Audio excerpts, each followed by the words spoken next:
Hi, everyone, and welcome back to Tamara Knows History, and where we talk about all things macabre, weird, and mysterious that occurred in history. Today's topic will be the Siege of Leningrad. So, it was 872 days of starvation, of death, and defiance. On September 8th of 1941, the German and Finnish forces encircled Leningrad. Hitler's plan wasn't to storm the city, but to starve them into submission. With like 2.5 million civilians trapped inside, the blockade became one of the longest and most brutal in history. Food supplies generally vanished fairly quickly. Bread rations dropped to as little as 125 grams per day, barely enough to survive. People boiled wallpaper paste, ate sawdust mixed with flour, and even resorted to eating pets.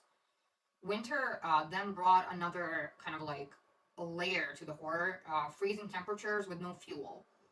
Families basically burned their furniture just to stay alive.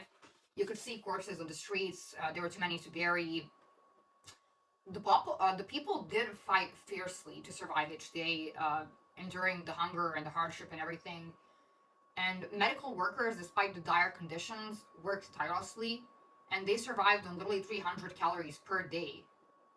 And on top of that, cared for the sick and the wounded. As the starvation deepened, the unthinkable started to happen. Cannibalism emerged in the city. So, Soviet records later revealed hundreds of arrests for cannibalism, some for grave robbing, others for killing to eat. Basically, families were torn apart because of the desperation. And some diaries even described neighbors disappearing, and rumors, started to spread that human flesh was being sold secretly as food. It was the darkest taboo, but it was their only way to survive. And they had one lifeline. Across the frozen lake, Ladoga, trucks carried supplies on what became known as the Road of Life. In summer, boats ferried food and evacuated civilians, but it wasn't enough to end the suffering, but it kind of kept the city alive still. The siege lasted until January 27th of 1944, so 872 days. By then, over a million of civilians died, most from starvation and cold. But Leningrad never surrendered. The survival of the city became a symbol of Soviet resilience, though at a cost almost too big and horrific to comprehend.